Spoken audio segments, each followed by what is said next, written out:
Olá, sejam muito bem-vindos a mais um vídeo aqui no meu canal, no playlist, falando de Parkinson de A a Z, onde eu estou falando cada palavra sobre algo relacionado à doença de Parkinson.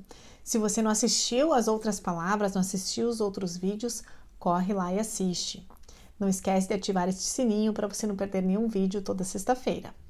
E a palavra de hoje não podia deixar de ser levodopa, para a letra L, algo que é tão importante para todos os pacientes com a doença de Parkinson.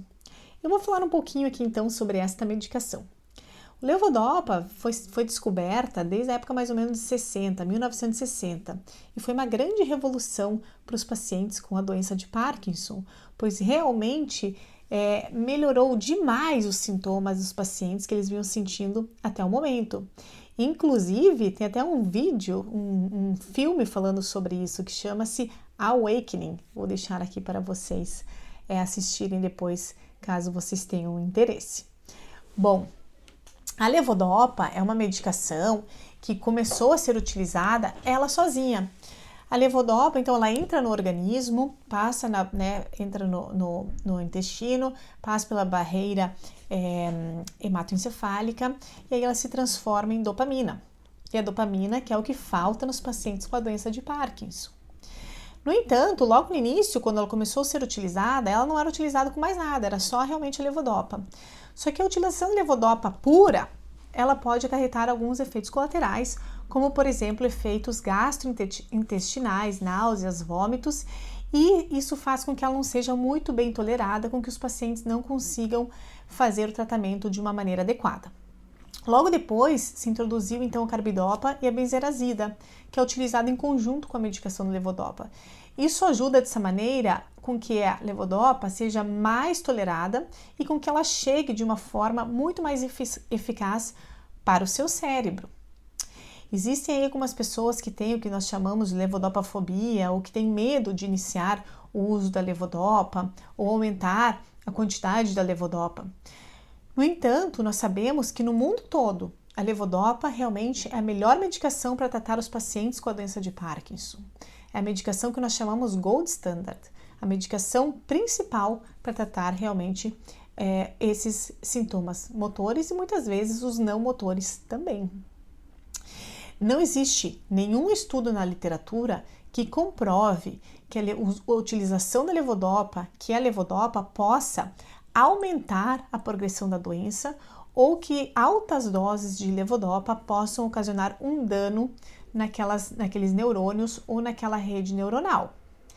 Por isso, se você tem a doença de Parkinson, seu familiar tem a doença de Parkinson, em algum momento ele vai chegar a utilizar essa medicação, que é uma medicação realmente revolucionária, que os pacientes toleram de uma maneira muito bem e que realmente melhora os seus sintomas.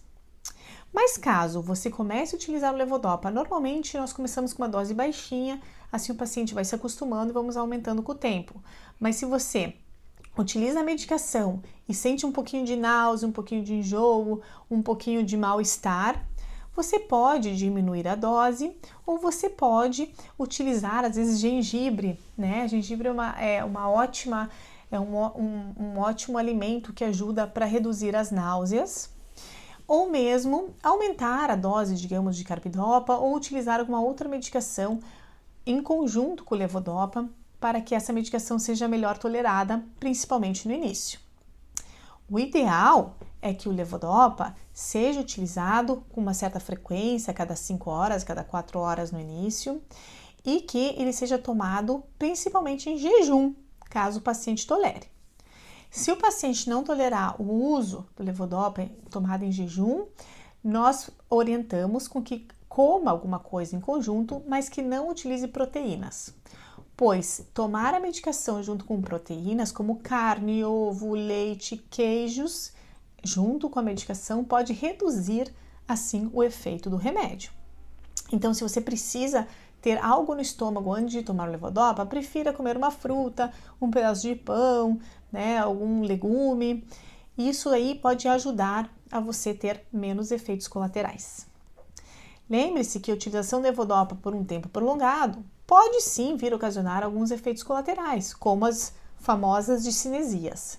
No entanto, essas discinesias nem sempre vão ocorrer. Então, temos alguns pacientes que apresentam discinesias ou as flutuações motoras e outros pacientes que não vêm a desenvolver essas discinesias no futuro. Existem diversas formulações e diversos tipos de Prolopa no mercado. Existe, como eu falei, com o carbidopa, associado ao carbidopa. Existem as que são associadas à bezirazida. Existem diversas dosagens diferentes, né? 100/25, 200/50, dentro de outras, né? Existem as formulações que duram por mais tempo, existem as formulações que podem ser diluídas em água, tomadas e dessa maneira atuam de uma maneira um pouco mais rápida. Então, converse com o seu médico, saiba qual a melhor fórmula para você, qual a medicação, qual o momento exato de começar a usar o levodopa, utilizar o levodopa. E se você vier a apresentar algum efeito colateral pelo uso da medicação ou se não tolerar, converse com o seu médico, porque sempre existe algo a ser feito. Tem outros vídeos sobre Prolopa e levodopa aqui no meu canal, então se você tiver alguma dúvida sobre esse tipo de tratamento, por favor, deixe aqui nos comentários. E se você gostou, não deixe de compartilhar. Um abraço e até o próximo vídeo.